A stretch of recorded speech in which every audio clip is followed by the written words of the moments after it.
زندگی گزرتی جا رہی ہے اور ہر روز ہم یہ دعا کر رہے ہیں، لیکن مسئلہ کیا ہے کہ ہم اس صراط مستقیم پہ چل کیوں نہیں پا رہے ہیں۔ سوال اس زمانے میں یہ نہیں ہے کہ کون نماز پڑھتا ہے کون نماز نہیں پڑھتا، سوال یہ ہے کہ جس نماز کے لیے کہا گیا صلاۃ و معراج المومن، اس نے اس معراج کو دیکھا کہ نہیں دیکھا۔ بہت ساری چیزیں شعار ہوتی ہیں، یعنی ہم بچپن سے سنتے ہوئے آتے ہیں، لیکن کبھی تک انسان نے یہ نہیں سوچا کہ یہ معراج ہے کیا، یہ صراط مستقیم ہے کیا۔ اگر آپ مجھ سے پوچھیں گے کراچی سے حیدرآباد کا راستہ کہاں اور کیسے جاتا ہے، میں بتانے میں کم از کم 1 منٹ تو لوں گا کہ سیدھا جائیے، پھر لیفٹ پہ مڑیے گا، پھر رائٹ پہ مڑیے گا، پھر اتنا آگے چل کر ایک راستہ آئے گا۔ لیکن جب خدا سے پوچھا جاتا ہے کہ جنت کا راستہ کون سا ہے، لفظ 2 ہیں کا ایسا راستہ جو سیدھا ہے۔ نہ زیادہ بتانے میں اللہ نے مشکل کی، نہ اس راستے کی ایڈریس اتنی لمبی ہے، جسٹ اتنا کہا کہ ایک ایسا راستہ ہے جو کیا ہے، سیدھا ہے۔ یعنی ہمیں راستے پر چڑھنے کی ضرورت ہے، جب آپ راستے پر چڑھتے لائیں گے تو راستہ پھر سیدھا ہے۔ اور جس راستے کی دعا ہر روز نماز میں ہم کرتے ہیں، اہدنا الصراط المستقیم صبح کی نماز میں، اہدنا الصراط المستقیم نماز ظہر میں، اہدنا الصراط المستقیم نماز عصر میں، اہدنا الصراط المستقیم مغرب کی نماز میں، پھر اہدنا الصراط المستقیم عشاء کی نماز میں، یہ روزانہ اپنی زبان سے کہہ تو رہا ہے لیکن سمجھ نہیں رہا یہ راستہ کون سا ہے۔ اور بار بار کہا گیا کہ دعا کرو، یعنی کلمہ پڑھنے کے بعد بھی کہا دعا کرو، علی ولی اللہ پڑھنے کے بعد بھی کہا کہ دعا کرو کہ مجھے اس راستے پہ چلنا ہے جس کا ایڈریس اتنا آسان ہے۔ کہا گیا صراط مستقیم ایک ایسا راستہ ہے جو سیدھی طرف جاتا ہے، لیکن سوال یہ ہے یہ چل کیوں نہیں پا رہا۔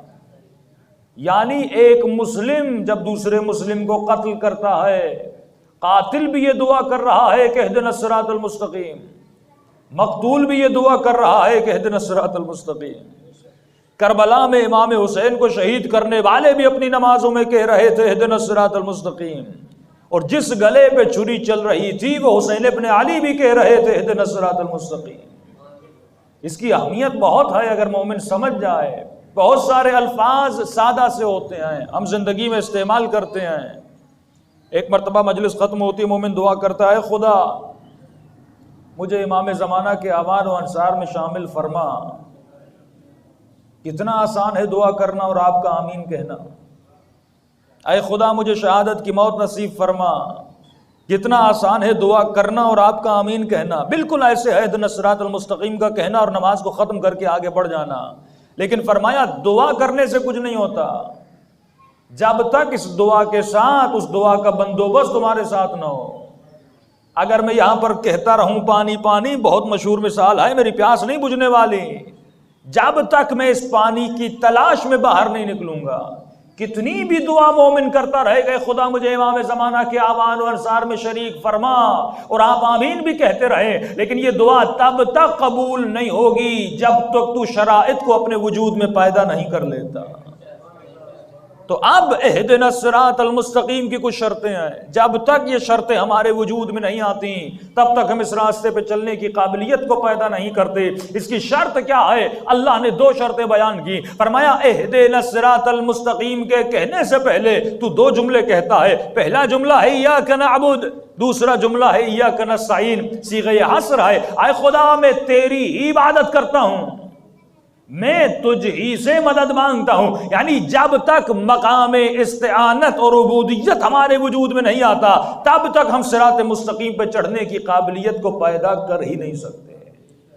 یعنی صراط مستقیم سامنے ہے لیکن اگر اس پہ چڑھنا چاہتے ہو، اسٹول پلازا پہ آنا چاہتے ہو، تو اپنے وجود میں نعبد کو پیدا کرنا ہوگا، نستعین کو پیدا کرنا ہوگا۔ تو آپ پوچھیں گے مولانا مجھے کیسے پتا چلے میں مقام نعبد پر آیا کہ نہیں، میں مقام نستعین پر آیا کہ نہیں؟ تو سمپل سی مثال ہے، مومن اپنے آپ سے پوچھے 70 سال میری زندگی گزر گئی، 50 سال میری زندگی گزر گئی، اگر 20 سال پہلے جیسی میری نماز تھی، آج بھی اگر میری نماز ویسی کی ویسی ہے، اس کا مطلب میری نماز میں ترقی نہیں آ رہی۔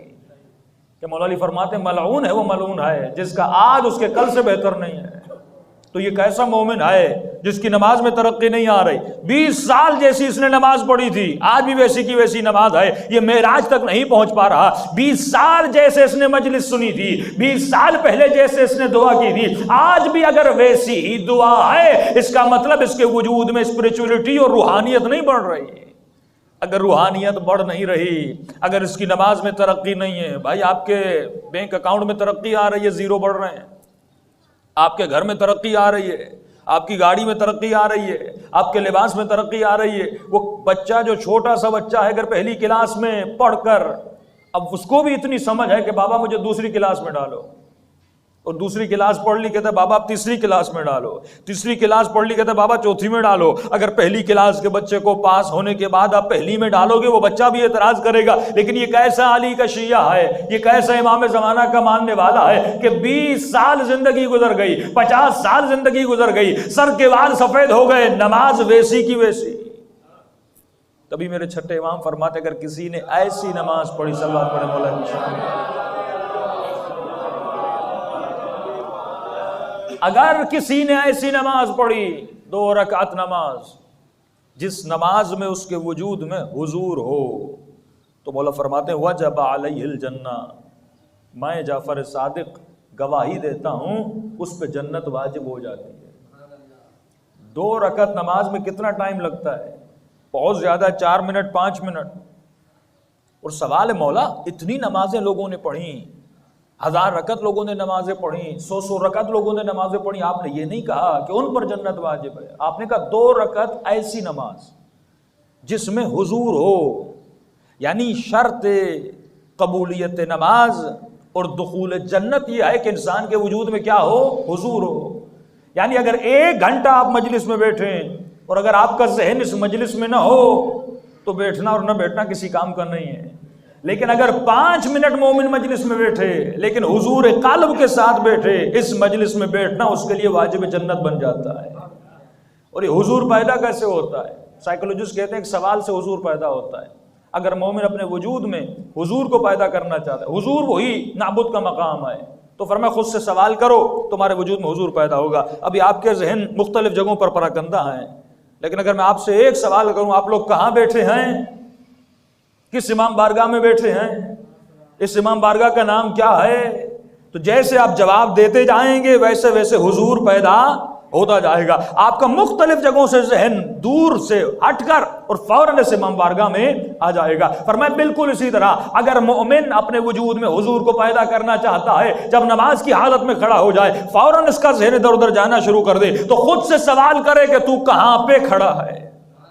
جواب آئے گا میں مصلی پر کھڑا ہوں۔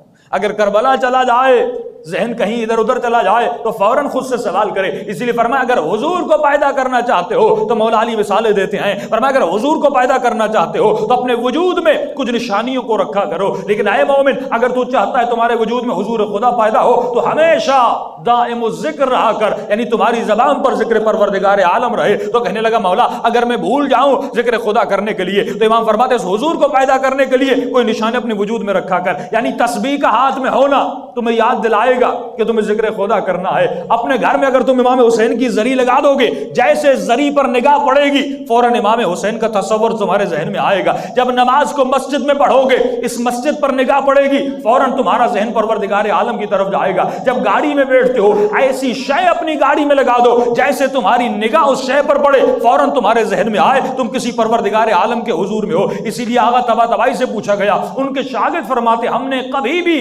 آیت اللہ طباطبائی کو سوتے وقت یہ نہیں دیکھا وہ اپنے پاؤں کو سیدھا کر کے سوئیں. ہمیشہ ان سے پوچھتے تھے قبلہ آپ اپنے پاؤں کو سیدھا کر کے نہیں سوتے, ہمیشہ آپ کے پاؤں تھوڑے بہت ٹیڑھے ہوتے ہیں. تو انہوں نے فرمایا اس لیے پاؤں کو ایسا رکھتا ہوں کیونکہ میں جب یہ سوچتا ہوں میں حضور پروردگار عالم میں ہوں تو مجھے بہترامی لگتی ہے کہ اللہ کے حضور میں اپنے پاؤں کو سیدھا کروں.